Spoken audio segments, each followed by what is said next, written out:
Вашият съд за вода е пробит и не знаете как да го поправите? Потърсете смола от някое дърво и я съберете.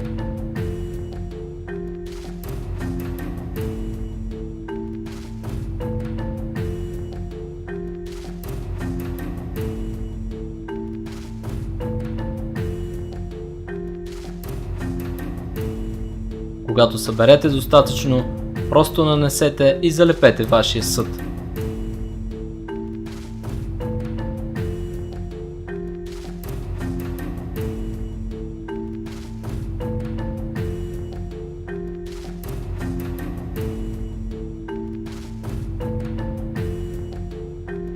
И не забравяйте, природата подсигурява всичко.